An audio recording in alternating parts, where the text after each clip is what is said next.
அந்த ஆக்சிடெண்ட்டில் அவங்க ஃபயர் ஆனதில் வந்து இறந்து போயிருக்காங்க. எங்களுக்கு நேற்று சாயந்தரம் தான் வந்து ரிப்போர்ட் வந்து எங்களுக்கு வந்து தெரிய ஆரம்பிச்சிச்சு. எங்கள் வீட்டில் போய் 12 வருஷமாக வந்து அங்கே வந்து வேலை பார்க்குறாங்க.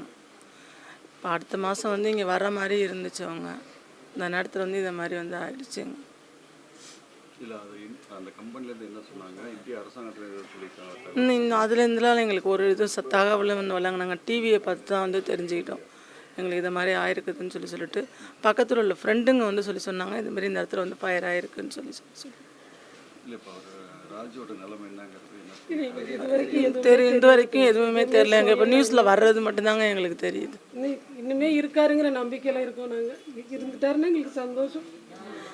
எங்கேயோ ஒரு எப்படியோ இருக்காருன்னு நாங்கள் நினச்சிட்டு இருக்கிறோங்க. இங்கே ஏதாவது ஒரு ஐசியூவில் இருந்தால் கூட எங்களுக்கு ரொம்ப சந்தோஷம். நல்லா இருக்காரு அப்படின்னு சொன்னால் எங்களுக்கு ரொம்ப சந்தோஷம். ஒரு முகத்தையாவது காட்டினா ரொம்ப சந்தோஷப்படுவோம்.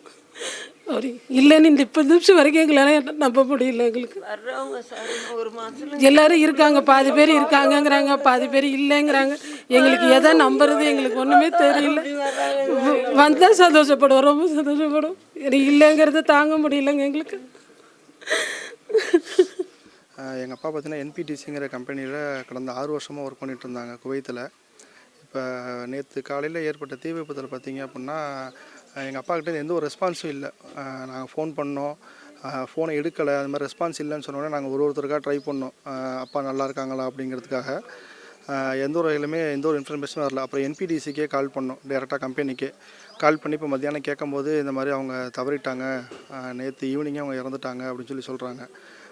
பட் ஆனால் அஃபிஷியலாக பார்த்தீங்க அப்படின்னா கவர்மெண்ட் சைட்லேருந்து எங்களுக்கு வந்து எந்த ஒரு இன்ஃபர்மேஷனுமே கொடுக்கல இறந்துட்டாங்க அப்படிங்கிறதுக்காக. எந்த ஒரு இன்ஃபர்மேஷனும் இது வரைக்குமே சொல்லலை. நாங்களும் எல்லா சைட்லேயும் ட்ரை பண்ணிக்கிட்டு இருக்கோம். ஏதாவது நல்ல தகவல் கிடச்சா நல்லாயிருக்கும். இறந்துட்டாங்கங்கிற விஷயமே கன்ஃபார்ம் பண்ணாமல் எங்களால் எதுவுமே பண்ண முடியாது. நாங்கள் அதுக்காக தான் வெயிட் பண்ணுறோம். ஏன்னா எந்த ஒரு அஃபிஷியல் இதுவுமே இல்லாமல் நாங்கள் எந்த முடிவுக்கும் வர முடியாது. ஏன்னா அவங்க ஒரு ஹாஸ்பிட்டலைஸ் ஆகிருக்காங்களா, எமர்ஜென்சியில் இருக்காங்களா, எதுவுமே எங்களுக்கு தெரியல.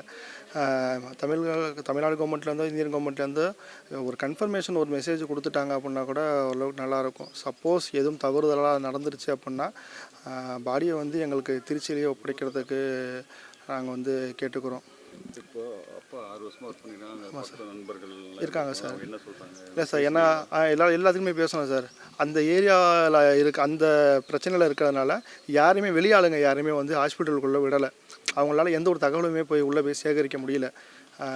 இறந்துட்டாங்களா இல்லையா, எப்படி இறந்தாங்க, ஃபயர் ஆக்சிடென்ட் ஆனதுனால இறந்துட்டாங்களா, இல்லை மூச்சு திணறி இறந்துட்டாங்களா, எந்த ஒரு தகவலுமே எங்களுக்கு இல்லை. என்பிடிசிக்கு காலையில் ஃபோன் பண்ணி இது மாதிரி கேட்டோம் சார், இந்த மாதிரி சொன்னோம், அந்த மாதிரி அவங்க சன்னு பேசுகிறாங்க சார், சொல்லுங்கள் சார்னு சொல்லும்போது சார் நேற்று ஈவினிங்கே அவங்க வந்து இறந்துட்டாங்க சார், இது கன்ஃபர்மேஷன் தான், நாங்கள் ப்ரொசீஜர் பண்ணிக்கிட்டு இருக்கோம், 2 or 3 டேஸில் உங்களுக்கு வந்து பாடி வந்து கொடுக்கறதுக்கு பேசுவாங்க சார் அப்படின்னு சொன்னாங்க.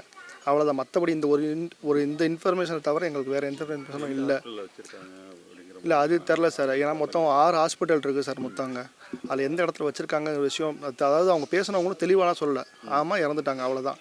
எப்படி இறந்தாங்க, எதனால் இறந்தாங்க, அந்த இன்ஃபர்மேஷன் எதுவுமே எங்களுக்கு சொல்லலை. எத்தனை மணிக்கு இறந்தாங்க அது மாதிரி எதுவுமே சொல்லலை. கவர்மெண்ட் சைட்லேயும் நாங்கள் எம்பசி சைடில் கேட்டோம், இந்த மாதிரி அப்பாவோட டீட்டெயில்ஸ்லாம் கேட்டாங்க, ஆதார் கார்டு, லைசன்ஸு, இந்த பாஸ்போர்ட் டீட்டெயில்ஸ் எல்லாம் கேட்டாங்க. எல்லாத்தையும் அமுச்சு விட்டோம். அவங்களும் வந்து எங்களுக்கு என்ன கன்ஃபர்மேஷன் வரலை அப்படின்னு மட்டும் சொல்லிட்டாங்க.